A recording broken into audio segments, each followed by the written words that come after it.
পেঁয়াজ এবং আলু নিয়ে এই যেন বিপদে পড়ে গেলেন ব্যবসায়িকরা।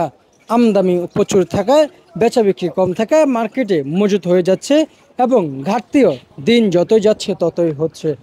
এবং ব্যবসায়িকদের তথ্য অনুযায়ী জানা গেল যে পেঁয়াজ আলু প্রতিনিয়ত কিন্তু ঘাটতি হচ্ছে এবং যতদিন মার্কেটে থাকবে ততদিনই ঘাটতি হয়ে যাবে। আর যেটা বিক্রি হয়ে মানুষ খেয়ে ফেলবে সেটা কিন্তু আর ঘাটতি দেখা যাবে না প্রিয় দর্শক বন্ধুরা, মানে লস খাইতে হবে না প্রিয় দর্শক বন্ধুরা। আর মার্কেটে যখনই থেকে যাবে এভাবেই তখনই কিন্তু লসের সংখ্যাটাই বেশি গুনতে হবে প্রিয় দর্শক বন্ধুরা। প্রিয় দর্শক, আজকের বাজারে পেঁয়াজের দরদাম জানিয়ে দেওয়ার জন্য আমি রয়েছি সাব্বির খান, সেই কাউরন বাজার থেকে মার্কেটে চলে আসলাম। আজকের বাজারে প্রতি কেজি পাইকারি ধরে ঢাকার শ্যামবাজারে প্রতি কেজি আজকে পাইকারি দরে বিক্রি চলছে।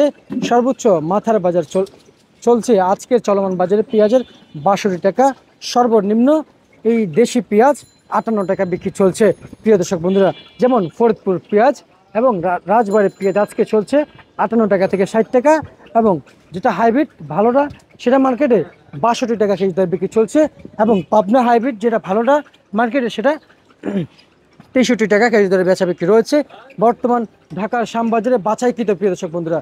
প্রিয় দর্শক, বাছাই ছাড়া কিন্তু মার্কেটে ৬২ টাকা থেকে ৬০ টাকা, সর্বনিম্ন ৫৮ টাকা কিন্তু পেঁয়াজ পেয়ে যাবেন প্রিয় দর্শক। আজকের বাজারে আলু বেচা বিক্রি চলছে প্রতি কেজি পাইকারি দরে ঢাকার এই শ্যামবাজারে বেচা বিক্রি রয়েছে প্রতি কেজি আজকের বাজারে ১২ টাকা থেকে ১৩ টাকা। সর্বোচ্চ রাজশাহীর আলু সহকারে মার্কেটে বেচা বিক্রি চলছে প্রতি কেজি আজকের ঢাকার শ্যামবাজারে ১৪ টাকা কেজি দরে।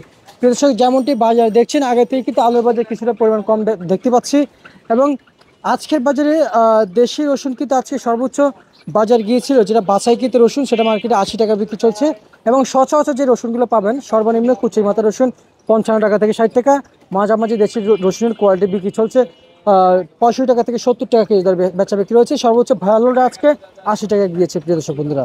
তা প্রিয় দর্শক, এই ছিল ঢাকার শ্যামবাজার থেকে পেঁয়াজের এবং আলু রসুনের পাইকারি বাজার তালিকা, এবং আজকের সর্বশেষ পাওয়া তথ্য আমার কাছে ছিল, আমি আপনাদেরকে জানিয়ে দিয়েছি।